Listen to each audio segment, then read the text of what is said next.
Alright, ladies and gentlemen, we're going to talk a little bit about Destiny 2. So I created like this video using the gameplay in the background, and generally what it was me talking about what I think was going to be in Destiny 2, and I was going to have that uploaded the day before the Destiny 2 reveal. However, my Avid Media Composer license does not want to work right now.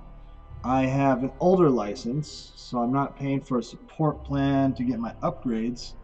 But even though they gave me an older version of Media Composer to use on my account, to use the license, they gave me an updated version that is not compatible with my license. So I have no way of downloading any other version of Media Composer to work with my license, and just going around and around just in circles constantly trying to get it fixed. Um, how am I making this video? Adobe Creative Suite. I just decided, screw it, the 50 a month, and you end up coming to like 600 a year, and you think of all the software you get. I just figured I would try at least Adobe for a year while Avid tries to fix their shit. If they can't fix this by the time a year has gone up, well, I might just stick with Adobe entirely. However, I would like to know how to use Media Composer. In case I get any jobs, you never know, someone might need some editing done. Most of your studios are going to be using Media Composer for the most part. So that's besides the point. Continuing on with the Destiny reveal. So all of my predictions, a lot of them were wrong. Um, it doesn't matter. We're not going to go over those. We're going to go over what I feel about the reveal. Now, one thing I do like is I like that there's a huge emphasis on the story. This reminds me of how great The Taken King was, and I think we're going to get just as great of a story as The Taken King, but on a much larger scale. So a bigger story, a longer story. I'm not going to fall for the hype of these quests and stuff like that. I think the quests are going to work exactly the same, but I think you're going to get them from more off the wall locations. Like you might have a random villager give you a quest.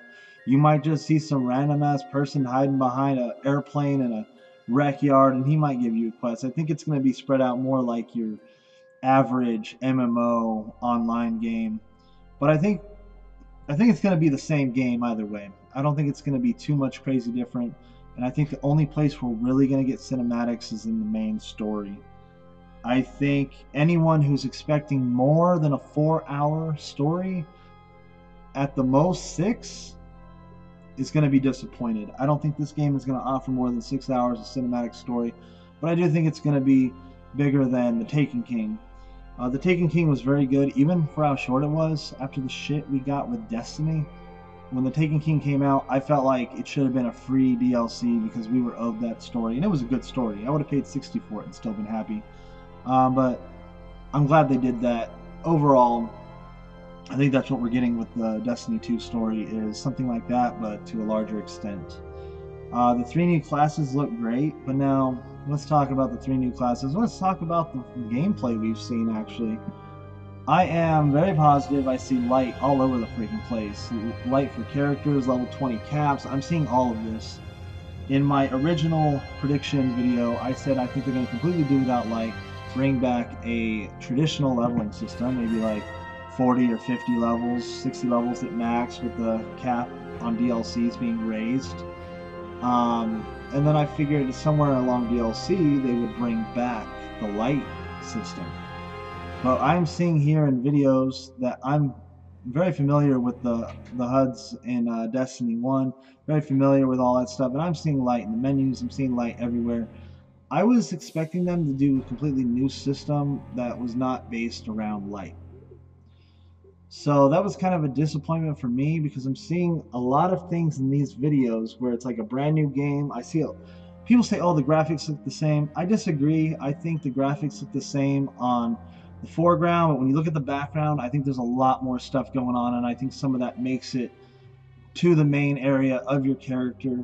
I think that there have been enhancements. It might be the same graphical style, but it's definitely more is going on. You can definitely see more with the physics, what they talked about, with all that stuff going on, the 30 frames and 4K, which is great news. It gives me an incentive to buy it on PS4, and to buy it on PC, which is another thing. PC's been delayed. That's as far as I'm going to go with that. And overall, I think the graphics look fine. I don't think it has to be this brand new looking game. Of course, other things like gear, weapons, stuff. I like the new weapon system. The new weapon system looks great. Till we have hands-on with it, it's not anything too new.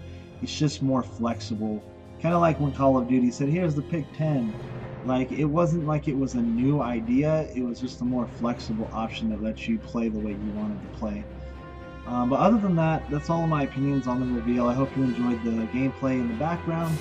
And welcome to the new channel, The Wicked Strikes Back Gaming. More The Wicked Strikes Back channels are on the way, which will cover all sorts of categories: video editing, pro audio. We're also going to touch things like Star Wars, so just stay tuned for all that. Separate channels, cross-linking, cross-promotion. This is going to turn into a huge network of podcast-style YouTubing. So, thank you. Please subscribe, like, leave a comment below. If you have any suggestions, just drop them in the comments.